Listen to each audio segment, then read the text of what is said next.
Perception matters as much as hydrology, and perceptions are darkening. China is actively investing in Pakistan's water infrastructure, including projects like the Mohmand hydropower dam. These moves are seen as strategic, allowing China to extend its water influence into Pakistan and, by extension, pressure India from two fronts. Well, a couple of points. One is that China will never do what India is doing against the people in Pakistan, try to deny water in the Indus River to the people in the downstream in Pakistan. Now, I understand between India and Pakistan, there was a water treaty involving the waters in the Indus River. Now, despite of the commitments by the Indian government is still threatening and also actually doing the diversion of the water. Now, this to me is a very serious problem. Now, for the three countries, China, India, and Pakistan, and as far as Pakistan is concerned, it mostly involved the water in the Indus River in the west. But between China and India, we actually share the same rivers, both in the west as well as in the east, mostly Brahmaputra, as you call it, and Yaluzangjiang, as we call it, in China. I think either between China and India or between India and Pakistan, and because China is on the upper stream for the Indus River, we need to really talk it out rather than see the very tragic situation involving denying water in the Indus River to the people in the downstream in Pakistan. Because in China, we have a saying, thousands of years old, don't do unto others what you do not want others do unto you. China is on the upper stream. That's a reality. And I do not want to see India in the midstream doing funny things against the people in Pakistan on the downstream. And peaceful cooperation will be absolutely necessary between China and India and between India and Pakistan as far as water in these mighty rivers is concerned.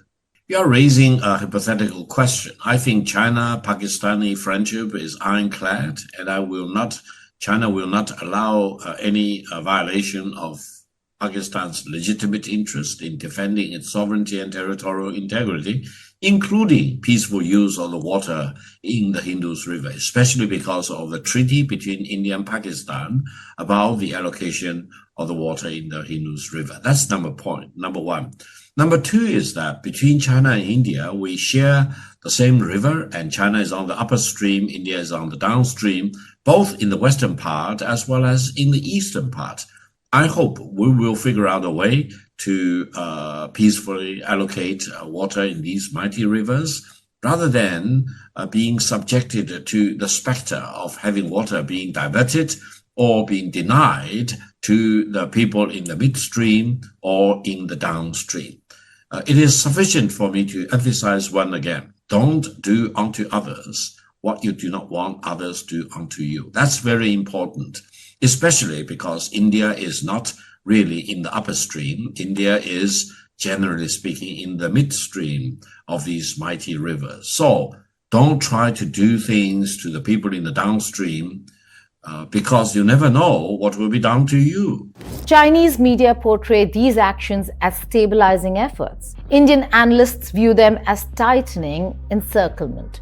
The optics are clear. China and Pakistan are building a water axis, and climate chaos is the accelerant. Because as rivers shrink and rainfall becomes erratic, desperation sets in.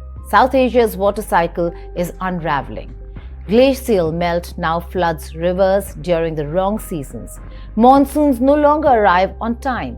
When they do, they're either too weak or too violent. What used to fall as snow now falls as rain in the Himalayas, disrupting the storage capacity of the natural water towers. The result: erratic floods followed by brutal droughts. This is no longer hypothetical. India's suspension of the Indus Waters Treaty occurred amid growing infrastructure pressure, dam overhauls, new canals, and water diversion projects. Pakistan says these moves threaten its agriculture. India says it's finally using water it has a right to. But both countries are chasing the same shrinking pie. As per the UN, conventions, local people have lots of rights. First of all, you have to respect nature, and it has to be culturally sensitive and economically beneficial to the local people. And at the moment, exploitation of all these minerals, with the help of, by the way, Western companies, though, most of the know-how and machines are used and invested by Western companies with the Chinese government and Chinese companies. They disregard the UN Convention on water sharing. Tibetans don't benefit. For example, lithium is exploited, and it's a very complicated, polluting kind of process, because you have to extract lithium using hot water and separate, right? And then it pollutes the soil and water, and lots of fishes die, right? And then also the air.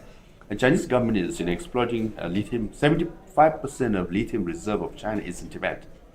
So Mr. Gao should respond to this issue that you are exploiting Tibetan lithium. And who benefits out of it? Chinese companies and the investors. Not Tibetans at all. In fact, there is a photograph of people protesting because their rivers were getting polluted. A lot of fish were dying in Tao region. They came out and protested. Despite all the protests, Chinese government is disregarding it and continuing to generate power for their benefit, right? So they are doing it in utter disregard. So hence, Mr. Gao and the Chinese government has lesser credibility and legitimacy to speak about Tibetan water and critical mineral resources of Tibet.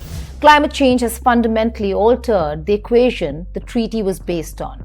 When the Indus Waters Treaty was signed in the 1960s, glaciers were stable, rainfall was predictable, and the monsoon followed patterns.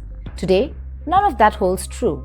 Yet, both countries cling to outdated legal frameworks in a transformed environment.